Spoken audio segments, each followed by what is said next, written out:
Alright, hi everybody. I hope everybody's doing really good.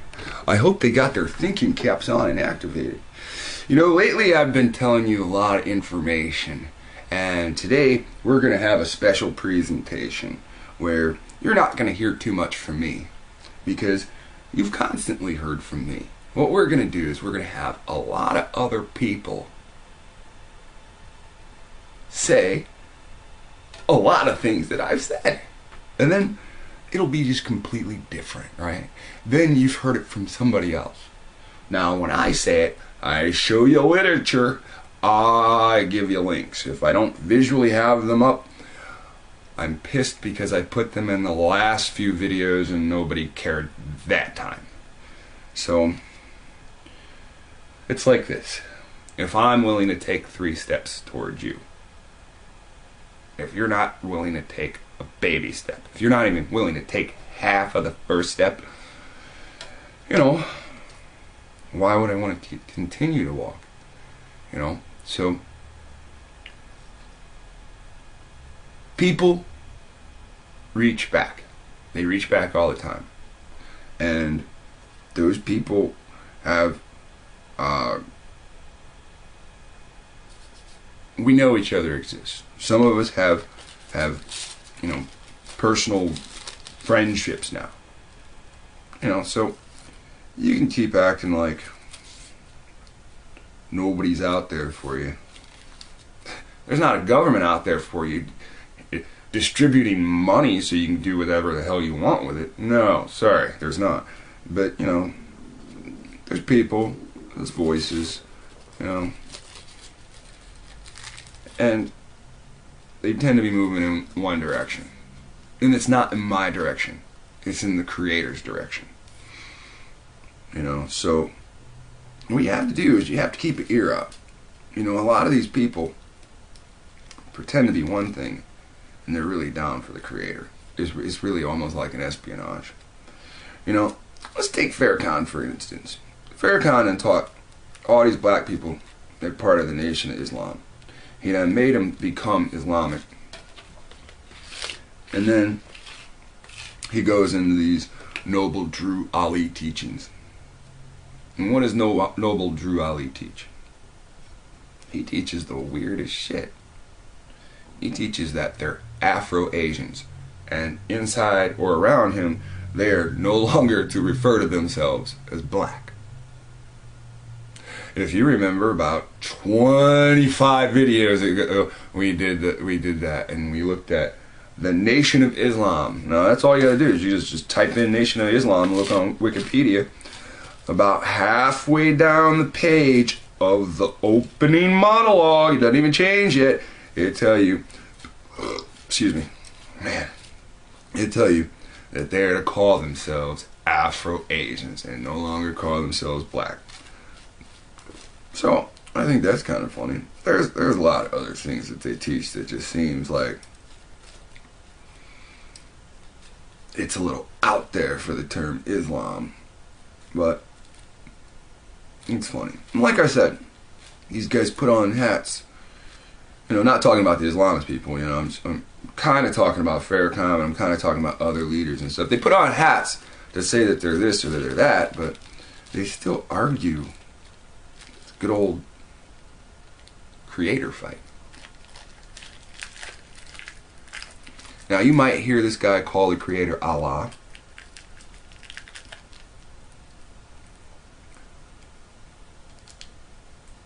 But I would focus on more so that you've called on Christ. You've called God Yah. You've called God Ahaya. And never once, when you use the Strong's Concordance for everything else, have you gone in to look up I am that I am and find out what his real name is. Haya. All these Indian books that you guys read, and nobody wants to read the books that sit there and say, I saw the Indians call on Haya. All these movies, they're starting to inject Haya in, and now Now you guys pay attention. See, now we see what the programming tool is that hooks you in. It's the movies. So the more the movies put God's name in it, 2 different people this week then come back and say, I saw Exodus. I saw him leading the goats up the hill, and he go, hiya, hiya, hiya, real fast. You know why he says it fast? He doesn't sound like a Caucasian when he says it, does it? He sounds like what? He sounds like an Aboriginal Indian telling the sheep to go up the mountain, right? Are you called sheep? Theoretically, metaphysically, are you humans that want to be righteous, man that wants to be righteous, are you called sheep? Man that wants to be righteous was led by a wolf dressed as a sheep. He led them over a fence. They fell off cliff, right? And when he goes up that hill, hiya, hiya, hiya. It don't even sound like a Caucasian anymore. This is the game that they're playing. I'm going to say it in an accent. Just like I do on these videos when I say it in an accent. Look, I'm going to show you a few different videos with a couple of different points. They are semi-connected. Kinda connected. And I say this because somebody sent me a video of this Jamaican conversation, and you know, hopefully this will inspire some of you to stop calling people fucking Jamaicans. You know, again, I don't agree with everything in this video, but I agree with probably 96% of it. You know, very few things I really disagree with what this guy's saying. You know, he pushes this theory that everybody started off dark, but we have writings that we intermingled with the Canaanites. When we start counting the head count, we see a lot of them are considered Indian types. It seems half are Indian types and half a Negro. And then the 4 that were kicked out were removed because of leprosy. Even the definition of Canaanite gives you white Canaanites, so I don't care what anybody says. But you know, even the book I have, America being the latest, most accurate description of the New World, that you can find on Amazon and buy for less than $50, or you can find online and read for free. Tell me that ain't a Jew move. Anyway, let's listen to some of the things this cat says. Just to make you wonder, what makes you Jamaican? And what makes this island Jamaica? You ever wondered about that? Who told you were Jamaican? We know it wasn't God, and if God never tell you, then it can't be true. It must be that some men made it up. Anyway, history is a weapon, and much of the history that we were fed in school is a fiction. But it was told to us in order to make us accept that England has a legitimate claim to own the island, fair and square, and that we are merely immigrants here, so we can't really challenge their ownership, can we? And second, that this is the point of telling you that you're from Africa. You're fucking immigrants here. You're separated from your land. History is a weapon. History is intended to make us believe that the government we have is legitimate, and that we are responsible for the debts that our government incurs. We're going to see how that's not entirely so. Now, in order to do that, we're going to have to take down some of these lies, which means that we're going to have to correct 500 years of history, from 1494 to 2014, and 520 years. 7 points we're going to cover. The first point, Christopher Columbus was not an explorer. There were no such people as Arawak Indians, certainly not here. There was no transatlantic slave trade. I know that one sounds kind of shocking. There was no slave trade. There's no such island as Jamaica. We were never given independence in 1962. We are not Jamaicans. Of course, if there's no island such as Jamaica, then there can't be people called Jamaicans, right? And finally, the government is not ours, which explains a lot, doesn't it? Not really working for us. Alright, so first, lie. No such people as Arawak Indians. We're told that Christopher Columbus encountered a race of people he called Arawaks. But Spanish historians describe these Arawaks as docile, medium-build, copper-colored people, like the ones you see on the coat of arms, with straight black hair, and they said that they lived here for up to 10,000 years ago. Problem is, no evidence of these people has ever been found. Understand that there is no Jamaican archaeology. There is nobody out there digging up any part of this island to try to find any evidence of anything. So they found no burial grounds, no tombs, no temple, not even a bone fragment. What he's saying is critical. Nobody's trying to dig up shit here. Have you noticed we're in the new world and nobody's trying to dig up shit where you live? All they're trying to do is make a home there. New buildings. We know the snake mounds are here. We know we dig up every other thing. There's a temple, dig it up, examine it. The snake mounds here. They refuse to dig these up because they know what's under there. Your bones. There are mud mounds here. The mound builders were here. They refuse to dig those up. They know what's under there. Your ancestors' bones. Your DNA. If they dig that up, they can no longer say you're from fucking Africa. Fragment or hair follicle so we can test some DNA. None of this, even though they say that these people lived here for 10,000 years. How do you live anywhere for 10,000 years and not leave an archaeological record of yourself? That's because those Arawak Indians never existed here. In fact, the only people that we can prove existed here in this region are the so-called Caribs. And guess what? The Caribs are not medium-build, copper-colored people. They are black. If anyone's ever been to Trinidad, or St. Vincent, or St. Lucia, or St. Kitts, where these Caribs supposedly were, you'll see that the people that call themselves Caribs are black. They do have some of them curly hair, straight hair, but we know that that exists inside the black gene pool anyway. Alright? There were no Arawak Indians in this entire region.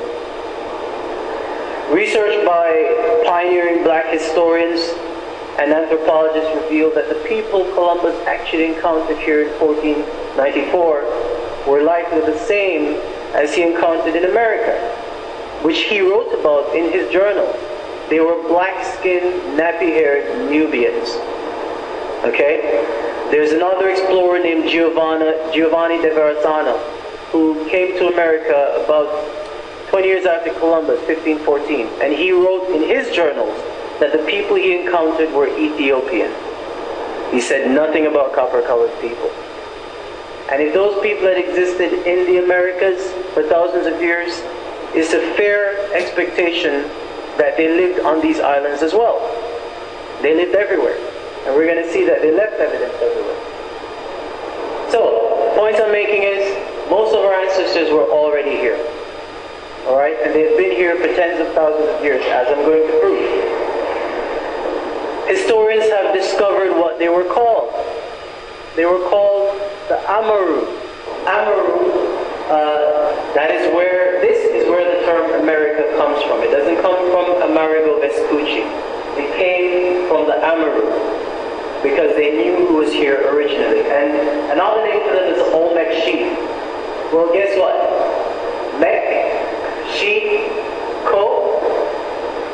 Mexico. That's where the term Mexico comes from. So if you talk about American... Okay, so now we see where the word Mexico comes from, or Mexi, okay? Now, when they talk about the Z or the Zai, they call that the Black Chinese, but those are not the Black Chinese. Those are Afro-Asiatic people. The Olmec would have been who? The Olmec are wiped out when the Z get there. Everybody acts like, oh, they combined. They did not. You do not see the dominant Olmec face in everybody today. The Z from China was Ho Shen. In your Bible, they call him Hoshea. You need to read the book of Joshua. And you need to pay attention to the precepts when they give you his true name of Hoshea. Now they sit there, they tell you other names. Joshua, Jesus, Yeshaya, Yeshua. It's Hoshea. Historically, Hoshen, who took the Z people from what? The Chinese area. They weren't from China. They were marching through. This is what? Joshua, Hoshen, making his trek from or through China, Afro-Asian, makes it over what we call the Bering Strait. Island hopping. And where do they fight? They end up going through the Grand Canyon down through Mexico. 40 years, people. They put the Ten Commandments sign in what? New Mexico. Go all the way down to where the Olmecs are. And where do the Olmecs go today? Olmecs are not in South America today. They are in Africa today. Olmecs are not in South America today. They are in Africa today. Damn, I wish I had that picture. They say the Olmecs mixed with the Z. Joshua kicked the Amorites out. Where is the dominant Olmec face on me and you? It is not. My face is on you. Or Mexicans, you're talking about our ancestors. And they inhabited the entire region, as I showed you, North, Central, and South America, and the Caribbean. They are the real Amerindians that I was taught in high school, and they were black people. You don't know them because Europeans... Amaru. Amorite. Amaru. Amorite. Or Olmec. Who are the Ammonites in the ancient past? The Olmecs. Amaru. Olmec. Amorite. Amore. Olmec. Alright, we're going to leave this video. I'm going to show you this Justice Rails thing. This guy thinks that Farrakhan is planning an Illuminati surprise. Alright, let me get straight to the point here.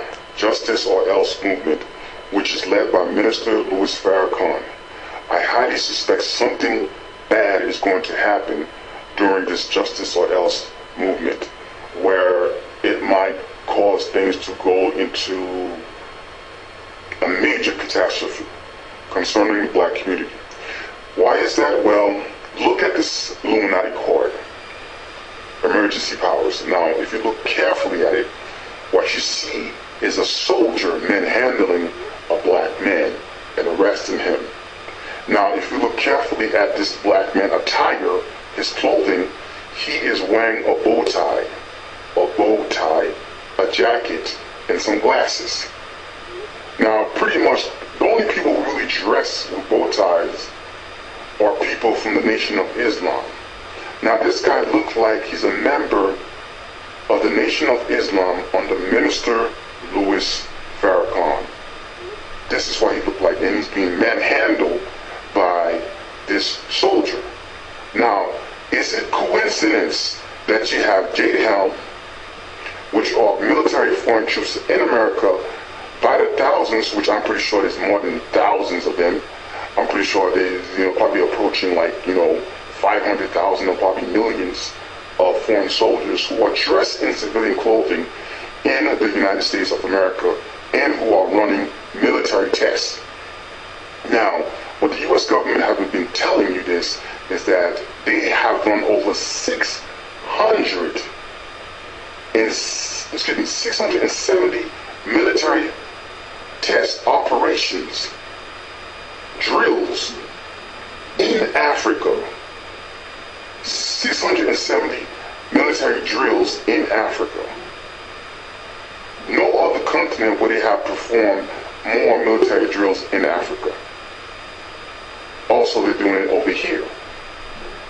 Concerning JHAL, you also have this Black Lives Matter, which is funded by this known eugenics by the name of George Soros, who is a reptilian devil, who funded $33 million into this Black Lives Matter. And you have Starbucks also, who is responsible for funding this Black Lives Matter movement, which I'm pretty sure Starbucks, the owner of Starbucks, is Jewish too as well, and he got most of his wealth from the enslavement of black people over here in America.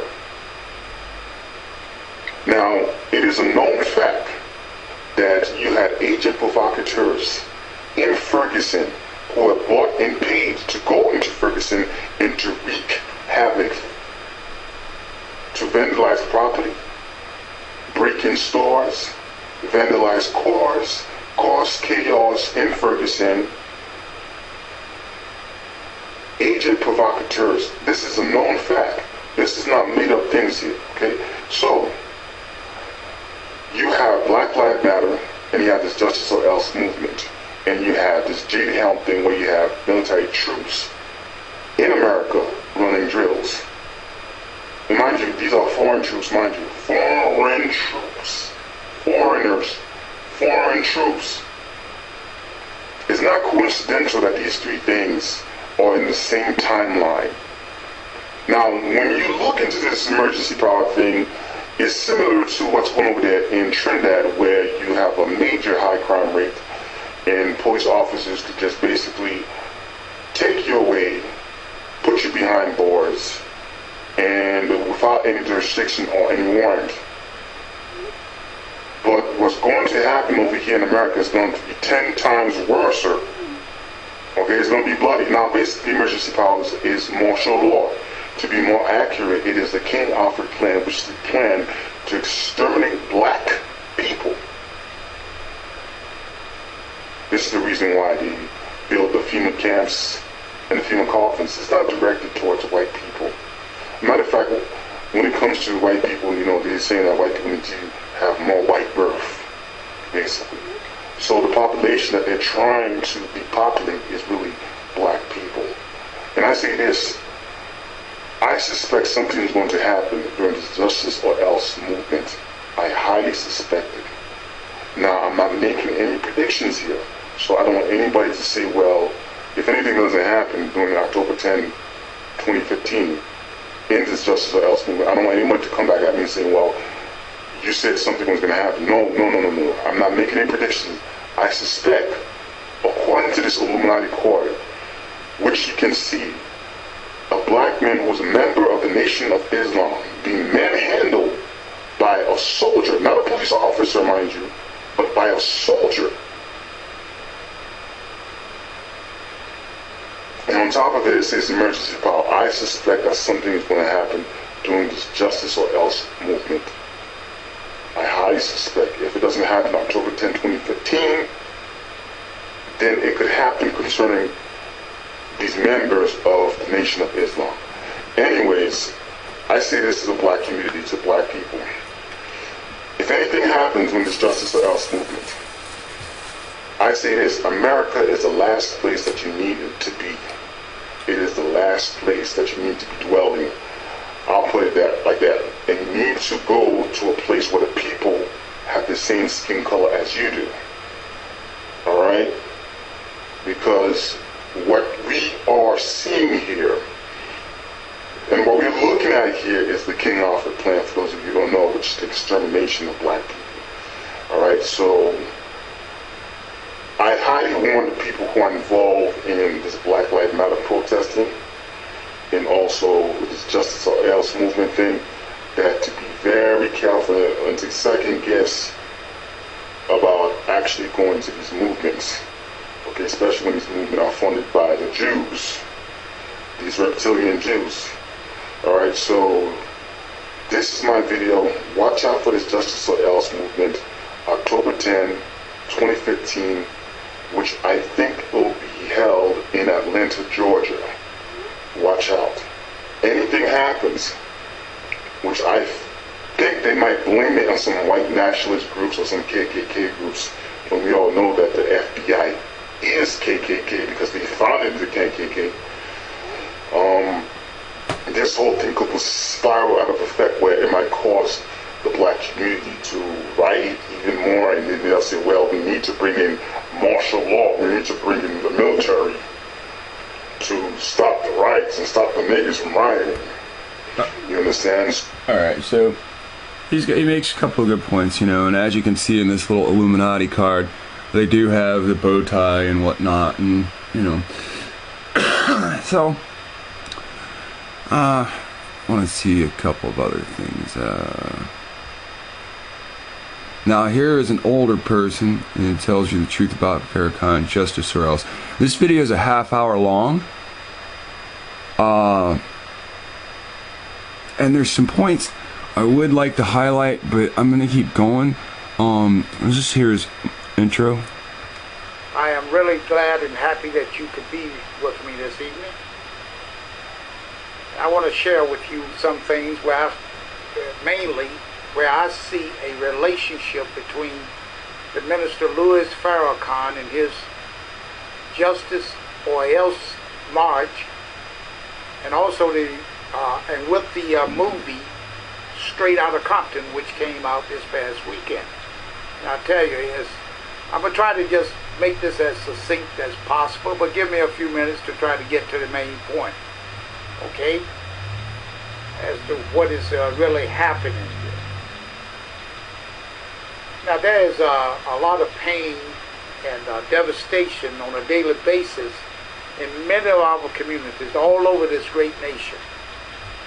And I ask myself frequently, why is our people so uncaring, selfish, and unconcerned about each other and the deterioration of our communities, culture, and morals?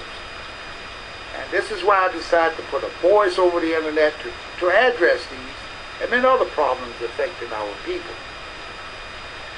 It appears to me that every so-called leader wants to blame our predicament on the mainstream society or the white man, so to speak. Now, I concur that the largest society, or the whites, had a lot to do with our people being in this cesspool of drugs, violence, crime, broken homes, and joblessness. Our leaders are still waiting for the government to give us the 40 acres and the mule, the right course of action, or going out there begging. And what I see is going to happen if this course of action that's being taken by these so-called leaders, it will simply give us fratricide and maybe even genocide. Now you ask, why do you say that? Because we are in the process of repeating history and not moving ahead by dumping the excess baggage, such as the begging mentality. Now we can make our communities economically strong, viable, functional, and self-empowered. We can do that. And once we have done that, then we can take what we need. Now last week I had Bob on my show, and he pointed out that Nat Turner formed an army And he took this army from plantation to plantation, and it grew up to about 50 or 60 men, killing whites, men, women, and children. But when they got ready to take on the city of Jerusalem in Virginia, the governor of that state called up 3,000 militiamen. And they met them before they got to that town, and all of the men scattered into the woods, and they caught them except for Nat Turner. He was caught 2 months later, skinned and hanged. Now, they also took 15 heads and placed them on stakes of some of the men they caught. Now listen, when you skin somebody, what kind of specialty do you need to have for that? You don't go get a writer to skin somebody. You don't go get a barber to skin somebody. You get a butcher. A butcher. Now most of you people are associated with these Bible camps. These Bible camps make vast claims that these people sacrifice their animals to their gods and then sell them to you. What kind of specialty would you need to have somebody sacrifice an animal? Would it be a writer? Would you go get the sheriff? Or would you get a butcher?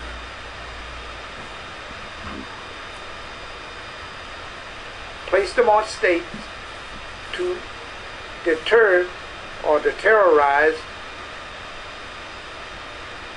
other blacks.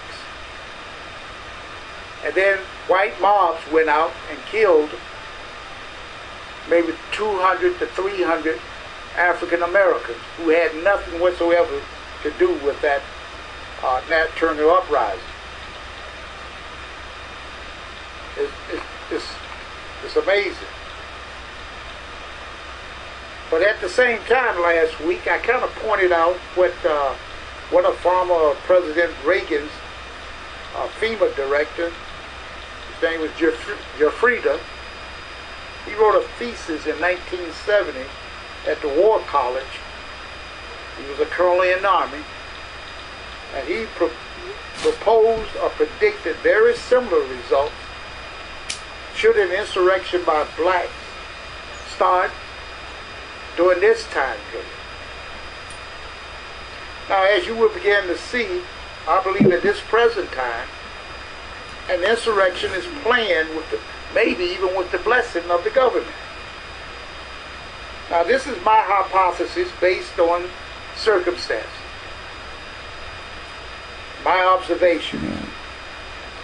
First of all, First Amendment or not, it is hard for me to believe that the government will let a black man make the statement that he is requesting 10,000 men who are willing to kill those who killed ours, unless the government is complicit with the planners and it is something they want so they can kill off millions of blacks in this country. Because that's what would happen if something like that happens. It's very similar to what I just relayed to you about the Nat Turner's uprising and how they killed off those people. As it appears, Minister Farrakhan is also under some type of false illusion that the white citizen militia will be fighting with his 10,000 martyrs. But the white citizen militia will be the ones who will counteract his force. Just as I pointed out, that happened 160 some years ago, or in 1831, the Nat Turner uprising. Now today, if you didn't know it, I'll let you know this, that almost every state has a militia that consists of white men. And they train periodically in the middle of state and national forests. And I base that on the fact that I do know for a fact that units of the Michigan militia trains at Hiawatha National Forest, which is in the Upper Peninsula of Michigan. Now, I do see some signs of a violent insurrection that's in the air. And the first sign is in the Justice or Else March that's being called by the Minister Farrakhan. Now, let me just point out one thing. I have followed for years and respected Minister Louis Farrakhan. And I respect his words of wisdom, and I cling to his words of wisdom. And I concur with most of his teachings. But today I hear rhetoric or warmongering in his latest speeches. In the 1960s, I heard the words expressed by him and others today. I would have been fired up a year ago. But today, we are far from the days of Jim Crow, or maybe we're not that far. But I feel that we do have opportunities. We can, what we do have, we can build on that as a race of people, as a community. And I believe that the onus is on us to make our lives better as a race of people in these United States. The minister and others have said we have more than $1 trillion flowing through our hands each year, which would place us right up behind the 9 largest economies. Now that is awesome. So we need to organize and make what we have today, make it work to build our communities. In the 60s, we asked for opportunities. Things began to open up for us. And many of us took advantage of this. We went on and got education, got better jobs than our parents had ever had or had the opportunity to get. But we must remember, as F. Scott Fitzgerald stated in his book, The Great Gatsby, whenever you feel like criticizing anyone, just remember that all the people in the world haven't had the advantages that you have had, unquote. I say that to say many of our people did not have the support system, breaks or talents that other blacks had to take advantage of the opportunities. So many are left behind unless we work as a people with a goal and a focus to help all. Because none of us are anything unless we all respect it. Now I'm going to stop right there. He brings out a lot of great points. There's only one point that I think isn't brought out. I think it's further. I mean, there's a lot of other points, but you know what I mean. He says something like that the people, in Malcolm X's day, or the generation before Farrakhan. He states, Farrakhan states, the generation before Farrakhan blew it. And he expresses that, you were the generation before Farrakhan. Excuse me. 103. I'm going to listen to a little bit of that. Oh, we have one of these Bible camps, Israel United in Christ. It's blasphemy. You understand? Do not unite with any of them, alright? Your slave oppressors came and taught you about Christ. That means you did not know of this thing. That means you were not worshiping this thing before. They came and said anything happened in Rome and brought this information to you. For all we know, Rome couldn't have even existed. Like, Rome could just never have existed. They just made up Rome, and we just believe it. This is the point of this unity or in Christ bullshit. This is the God of your oppressor, and you serve. Alright? Now notice, from 2013, I don't know if you guys can see that, I'll turn the camera. The truth of Thanksgiving. Why are you Native American? These are black people talking to black people, calling you Native American or American Indian, celebrating. Why are you celebrating this day? Do you think they're talking to the actual natives? If they are, that's shameful, because they should be talking about black people. Good. Shalom, and welcome to another edition of The Truth Shall Make You Free. I'm your host, Elder Nathaniel, on my right. Today's topic, we're going to go over the truth of Thanksgiving. All right, but before we do so, let's open up with John chapter 8. Now, does anybody see the Asian gowns or garments they are wearing? These two Afro-Asians know who they are. I'm not even going to go through this video, not on film, but here, we'll go over some other things real quick. We just spoke with Chief Billy Tanyak of the Piscataway people here at Tall Oak from in Rhode Island, my elders, and they just put it like it was. And they spoke of the diseases, but you wrote about them, you documented them, you did a lot of research, you went and got French writings and just stuff that people just can't find. It's available, but you have to know it. Look, tell us about this book, The Tainted Gift. Well, what I did was I knew from just my own family and traditions that disease had been deliberately spread as a mechanism for wiping out Indians. But the Western Academy is absolutely reluctant to accept this. So I thought, well, what we need is a dedicated study that will either turn up the facts or it will put a lie. So she said the Western Academy, meaning what? Here in the United States. Okay? They would not accept that they are the ancestors, the people that poisoned the people of this soil.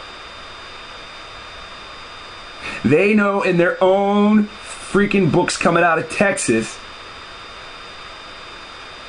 that it says the colonists poisoned the Indians with blankets. And it's the term smallpox is labeled as the disease that's spread. You know this, I know this because it was in the textbook when we were children. Now they've changed the textbook again. Now they deny. All these writers that wrote about it, they didn't have the scientific evidence and they didn't have the witness statements to prove, to verify that this ever took place. It was a big myth. So you have to understand what's going on.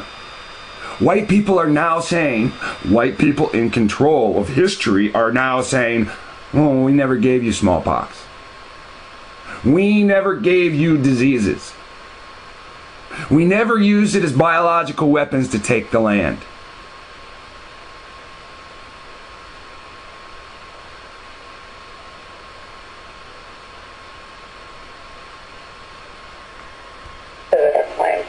So I chose 4 instances that I knew there was a lot of documentation for. One was the Fort Pitt event in 1763.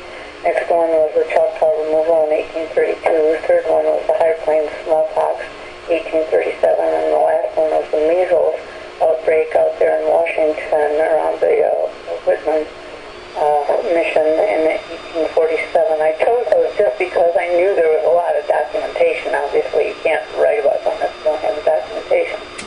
And I expected it might come out 2 for 2, but to my shock and horror, it came out 4 for 4.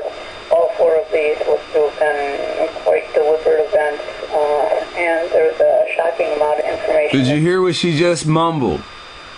She said all 4 events were deliberate events.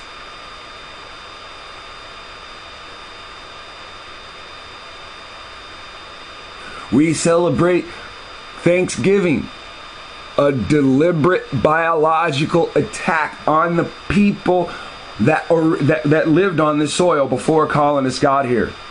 Colonists formed a plan. We celebrate Columbus Day. The plan was to seize the land through war. Biological terror is just another form of war. Native genocide, the result of a biological attack. Mass people die. It's really never been put out to the public before. No, you do. Yes, and I do it in solidarity to those that are not as fortunate as some of us to have something to eat today. We just spoke with Chief Billy Tyank of the Piscataway people here, Tall Oak from out in Rhode Island, now elders, and they just put it like it was. And they spoke of the diseases, but you wrote about them. You documented them. You did a lot of research. You went and got French writings and just stuff that people just can't find. It's available, but you have to know who it. Look, tell us about this book, The Tainted Gift. Well, what I did was I knew from just my own family and traditions that disease had been deliberately spread as a mechanism for wiping out Indians. But the Western Academy is absolutely reluctant to accept this. So I thought, well, what we need is a dedicated study that will either turn up the facts or it will put a lie to this claim. So I chose 4 instances that I knew there was a lot of documentation for. One was the Fort Pitt event in 1763. Next one was the Choctaw removal in 1832. The third one was the High Plains smallpox, 1837. And the last one was the measles outbreak out there in Washington around the Whitman mission in 1847. I chose those just because I knew there was a lot of documentation. Obviously, you can't write about something if you don't have the documentation. And I expected it might come out 2 for 2, but to my shock and horror, it came out 4 for 4. All 4 of these look to have been quite deliberate events. Deliberate events. Deliberate events. No different from Hitler. Deliberate events. And there's a shocking amount of information that's really never been put out to the public before, that are kept in kind of hard to access archives and places that you can get to if you really crawl around in dusty shelves. But if you don't know where those shelves are, you're going to have a really hard time finding this stuff. What did you discover? Well, I discovered that there are all kinds of documents that are not necessarily published in document 512. Sounds very innocuous. That's the 5 volumes of the removal documents. People go to those and they think that they are, for example, in total and pure accounts of events, when in fact there are hundreds and perhaps even thousands of pages of handwritten documents, some of them pretty important, that have never been typeset, let alone put online. So you have to go back to this old microfilm, this old crackly cellophane stuff. It's very hard to work with. But if you go through there, you find the photographs of the handwritten letters, and sometimes they're in French, sometimes they're in Spanish, sometimes they're in English. And they contain a a lot of information that really has not been published before. So, you go back, they tell you where to find it. You go and you look on the microfilm, you find these photographs, and these photographs sit there, and they're old letters. And these old letters are telling you about how you were poisoned. Let's talk about the earliest, the first one that you wrote about. Tell us about that. Or Pip? Yes. That's a dead bang, without any question, case of smallpox being deliberately delivered to the people of Ohio in a last-ditch attempt to win what's been called the Pontiac Revolt. That's a really bad name for that war. It was a war of resistance, keeping the British and the settlers out of Ohio after the French and Indian War had ended. And several of the war chiefs, not just Pontiac, came together and made a massive coordinated strike against all the forts that the British had put up during the French and Indian War, and had promised to take down the minute that war was over. Of course, they didn't take them down.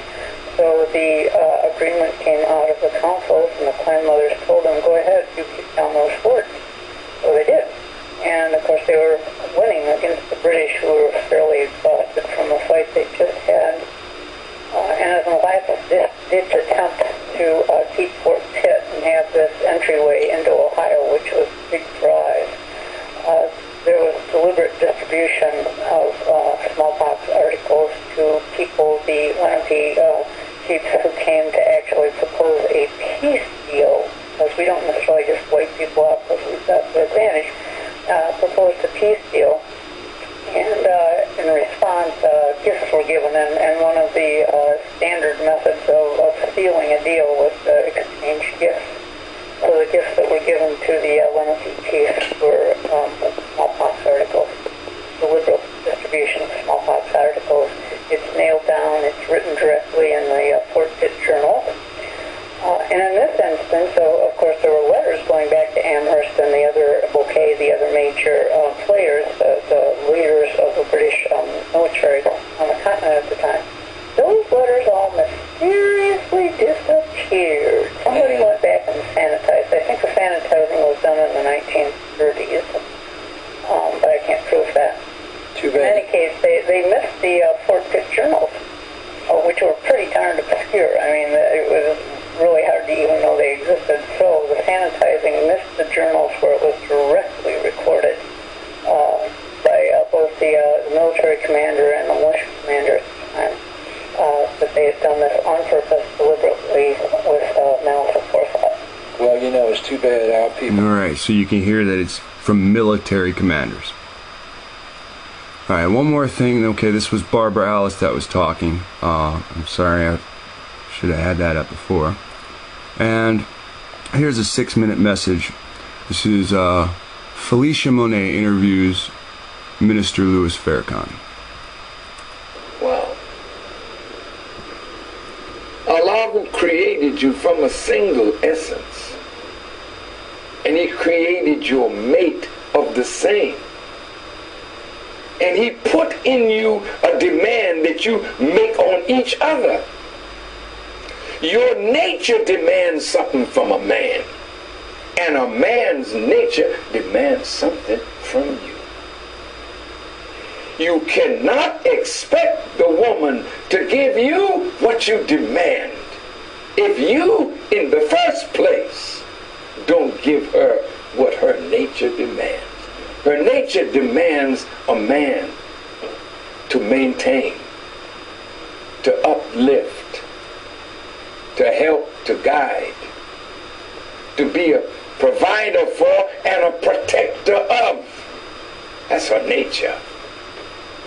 And what you get from her in return for being a man is what God put in every woman. The consolation, the care, the love that makes a man willing to go out and work the field or fight the enemy to come back home.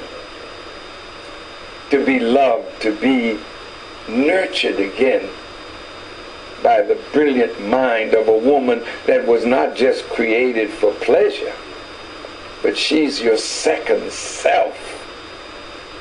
And in her is the same thing that's in you from God. And so when you get married, sometimes you have your first child in your husband. That's very disappointing to hear. But Elijah Muhammad set up a class.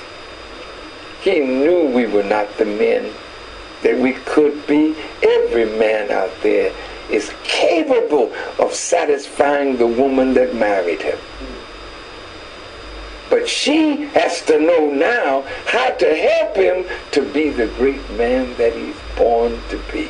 And so our women have a double job on themselves. They have to rear the children that come from a marriage, but they also have to help that man to be what they hoped he would be. And that's where we run out of knowledge.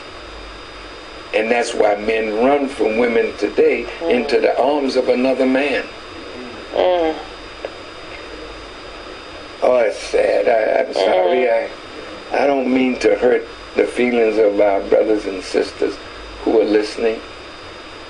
I love you all, and I know that no man playing a woman can be a woman. And no woman playing a man can be a man. When the real thing comes along, you have to take your seat. And that's why the world is so upset, because the men are broken. We are broken. And you already have been the booty of the conqueror.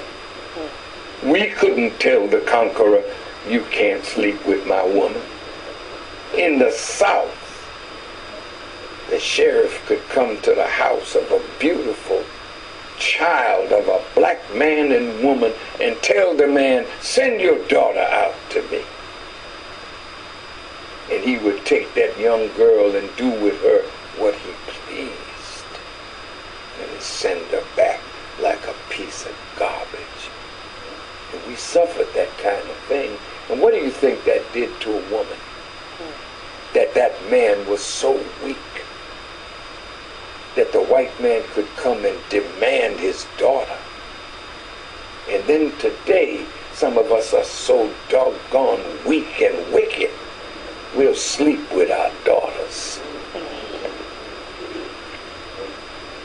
You can't even bring a beautiful girl into the world.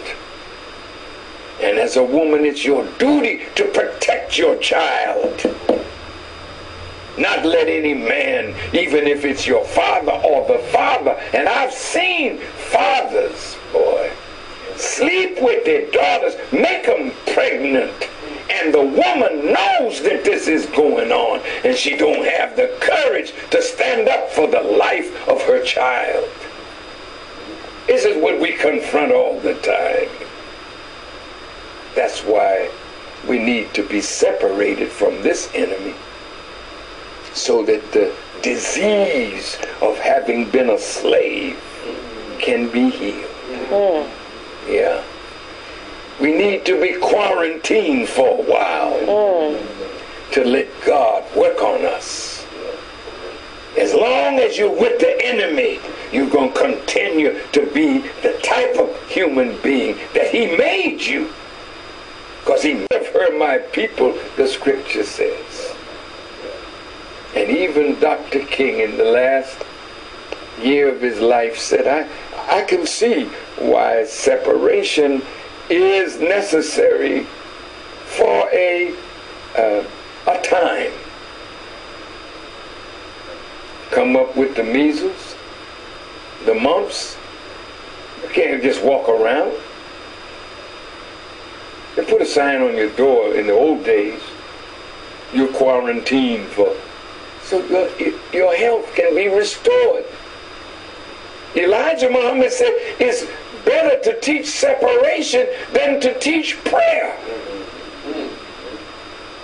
There's nothing more powerful than prayer, but praying in the house of the enemy and living the life of the enemy, you still victimize as a praying slave, a praying freak.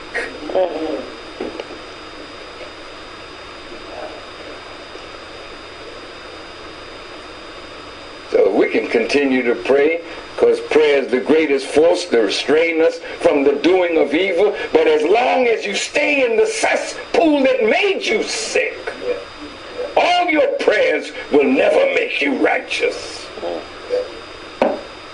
We got to leave him and go into a land of our own where we can be healed and cleansed and made whole again, that God may use us for his glory. You know, excuse me, my dear sister Monet. Yes. You know, I'm full. And the passion that I have is a part of my being at this time. Say that one more time. Because we're getting the door. In the old days, you're quarantined for, so your health can be restored. Elijah Muhammad said it's better to teach separation than to teach prayer. There's nothing more powerful than prayer, but praying in the house of the enemy and living the life of the enemy, you still victimize as a praying slave, a praying freak.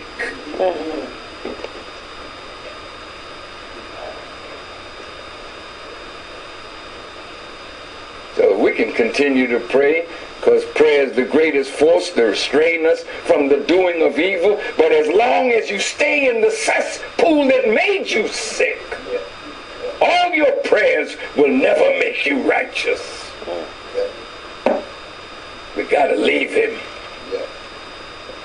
and go into a land of our own where we can be healed and cleansed and made whole again, that God may use us for his glory.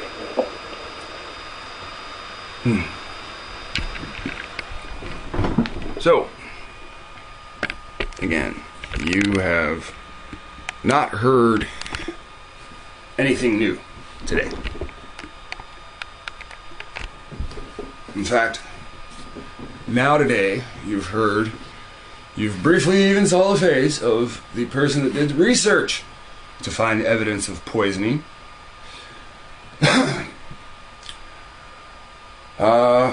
Lately you've heard Indians, what you call Indians, tell the great minister to his face that his people are Indians too. You've heard Justice or else you've seen an Illuminati card that seems to have to do with martial law. It's, like the man stated, it's a military man taking down this guy with a bow tie, and you see there's no black people that wear bow ties except for people of the Nation of Islam. So you can see things starting to stack up. You can see Farrakhan does an interview with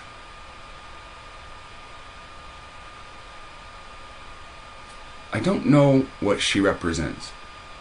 I don't know what kind of journalism she represents. I don't know if it's magazine. I don't know if it's some form of video art, and I don't know if it's some form of newspaper or like I said, print magazine. But he's directly telling brown, black, African American, the only way they're going to get what they truly want is to leave. The problem is you don't know what you truly want, and he's telling you you're getting sick. What you want is to be healed, so you could do what you came here for. And that is what he's expressing. I can't help that it's not in the beginning of his video. I can't help that it's not at the end of his video. I can't help that it's somewhere in the middle. I can't help the fact that he brings up an excellent point about the situation that our people are in because of our men and women and the social unbalance that has occurred. He literally said men running in the arms of other men dressed as women. Transgenders.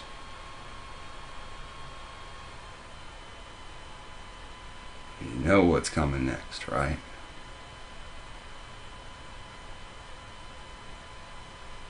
If man is in the image of God, man changes his image to a different God. The Baphomet. Yeah, the Baphomet has both genitalia. Breasts and a penis. It is a hermaphrodite. This wicked beast will rule here soon because a lot of the men on this earth have gone crooked. It takes a crooked man to put on a wig or grow his hair long, go into surgery to get fake breasts or take pills. It takes that to entice another wicked man. We need to leave to heal. Something's wrong with our women. They're not feminine anymore. They address themselves as females. That's how you address animals. You lift their tail. You look to see if they're male or female. You understand that, right? You date by what? How their genitalia look. Do they have a big ass? Do they have big breasts? A face you can wake up to? You care nothing about the heart. Half of you go into these relationships with no intent on procreating, and you procreate.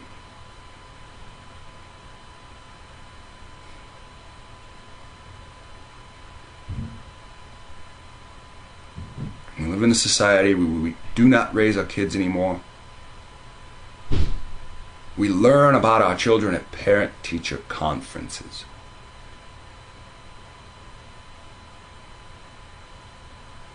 They've stripped away the nuclear family to make state dad, to make state God. This is what it's all about. All males have no authority in their home. And slowly but surely, the children are usurping the feminine that raised them.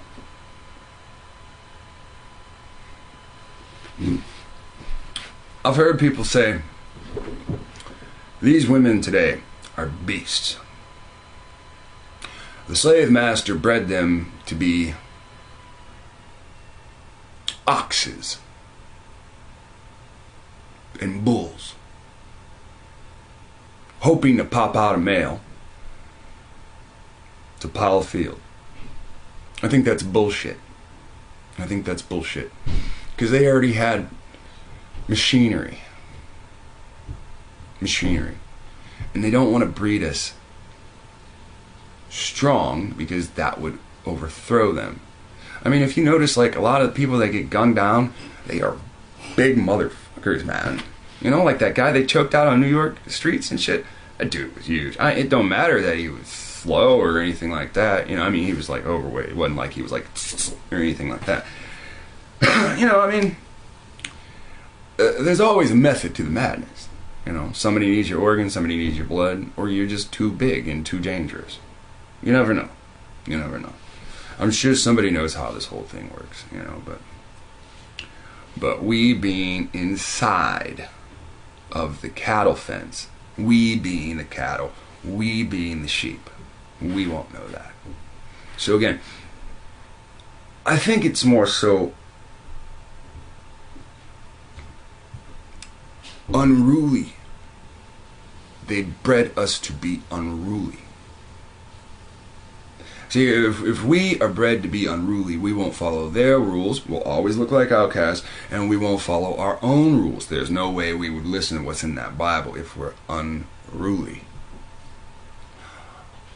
How do you teach someone to be unruly when they're sitting in the same classroom as, say, someone as a different ethnicity?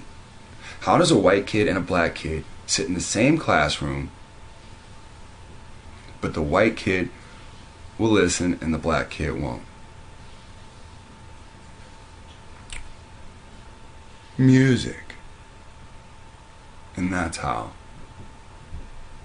Through music, programming. And that's where they messed up. See, because when that straight edge white kid sits next to that black kid looks cool to that white kid.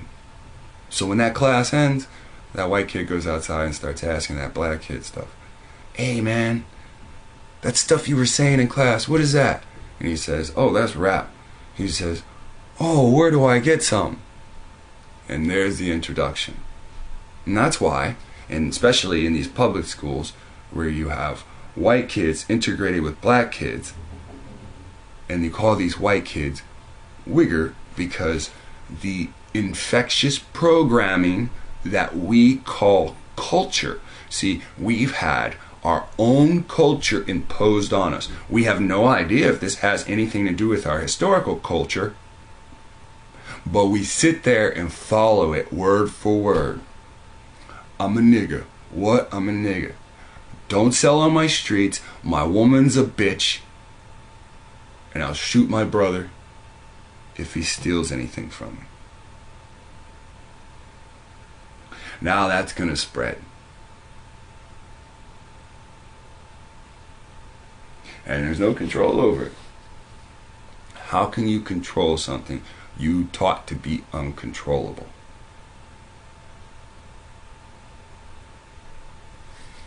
This is what Thomas Jefferson was afraid of. This is what the people that programmed you were afraid of.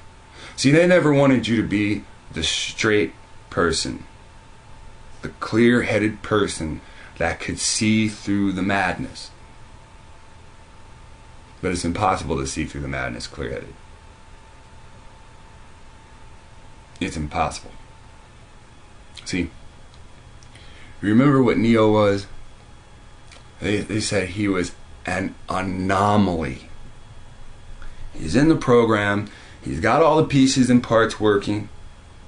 Why won't he just stay? Because something in him was different. And that's why all of you are here. This has nothing to do with me. All of you are the Neos. I'm just the shit version of Morpheus. And you're the Neo.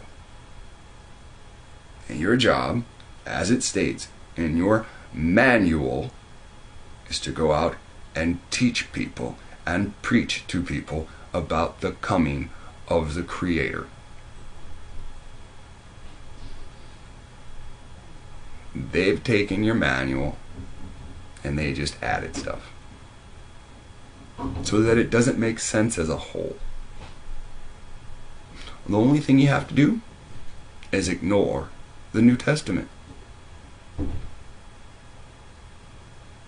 Just ignore it. Just use it as data.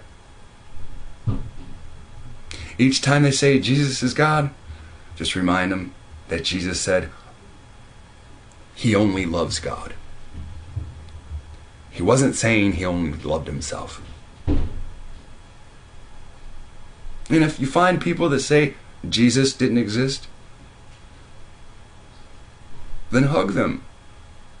Because without your help, they discovered that. And proceed forward to teach them about the Creator and the Ten Commandments. Our nationalities do not matter in this soil. That is the whole point of leaving. You cannot be an American in Christian America and deny Christ. Because that's their God. And their God will attempt to destroy you. You have to preach the Creator alone. Monotheism. The Creator's not going to protect you when you're preaching other gods. Son of God means that your son will eventually grow old enough to usurp you. Humans biologically create children to eventually take their place. God did not make any sons to take his place. This is an act of war and domination of the people that God created to make his servants. If Lucifer's on the earth waging war, it's really hard to commit to everybody to war if you got the servants of God preaching truth. Lucifer has to make deals. Lucifer doesn't want you to interfere with those deals. I have told you from the beginning that you are the Messiah. There are many of you watching, so that makes you the Messiahs. You are to lead your group, your clique, your family into the mountains. All mountains lead south and converge. That's it. Christ ain't gonna help you in the wilderness.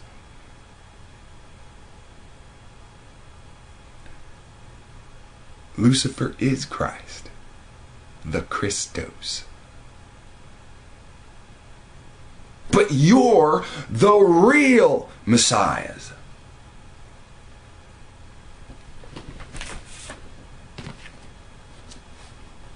This is your weapon. Your mind clear, and this in your hand is enough to break physics. And they know it. That's the point of science right now. Chronicle every point of physics so we know who are the anomalies. They are trying to create abominations. Heroes for individual cities. And iron and clay cannot hold. So remember that. This is the whole game. And yes, they keep telling you in TV. They just keep putting white characters there.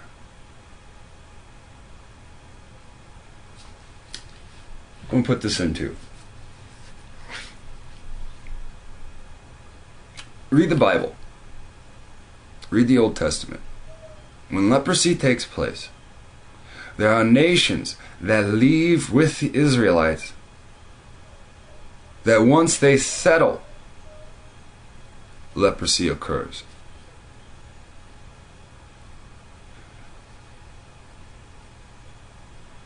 Do not succumb to hate.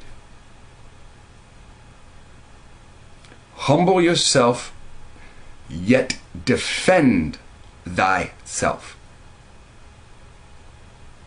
You do not need to become the aggressor unless God tells you to.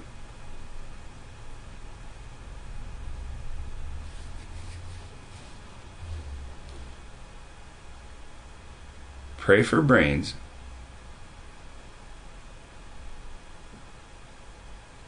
And enact wisdom.